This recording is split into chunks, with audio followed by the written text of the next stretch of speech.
हरियाणा सरकार ने 7th पे कमीशन देने के लिए फैसला कर लिया है।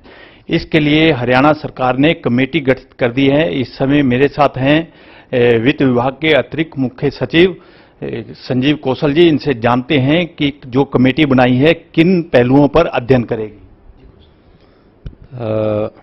जैसा कि आप जानते हैं, हरियाणा में सेंट्रल पे कमीशन को आधार मानकर जो वेतन संबंधित हैं वो फैसले किए जाते हैं हर 10 साल बाद। तो 7th पे कमीशन की जो रिकमेंडेशंस आई वो भारत सरकार ने मान ली हैं।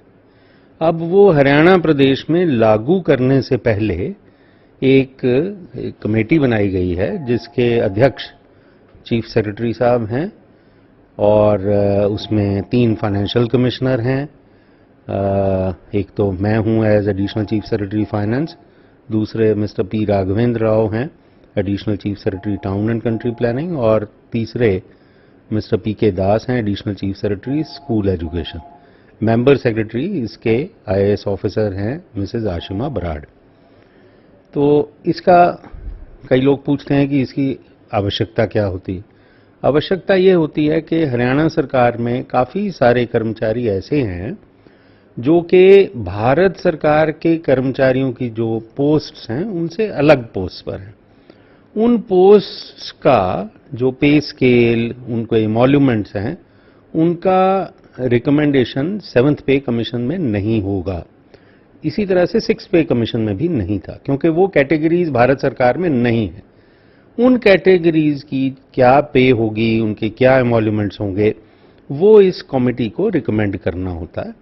उसके अलावा मल्टीप्लिकेशन फार्मूला, अलग अलग कैटेगरीज का क्या पे स्केल होगा 7th पे कमीशन के रिकमेंडेशंस के आधार पर, वो सारा कुछ काफ़ी एक्सरसाइज होती है इसकी, वो सारा इस कमेटी द्वारा निर्धारण किया जाएगा।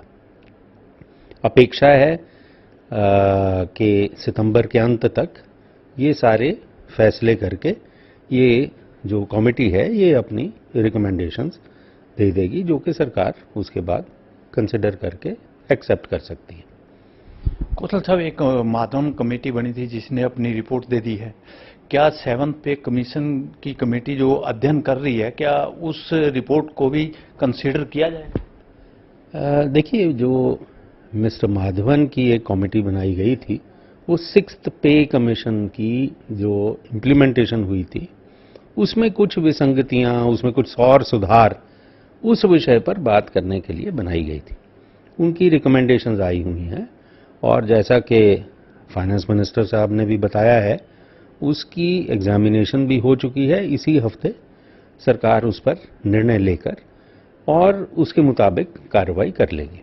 7th पे कमीशन की जो इम्प्लीमेंटेशन है उससे पहले उनकी रिकमेंडेशंस का निर्णय कर लिया जाएगा, ताकि कर्मचारियों का किसी भी तरह से कोई भी जो फायदा हो सकता हो वो अवश्य हो सके, नुकसान ना कोई हो।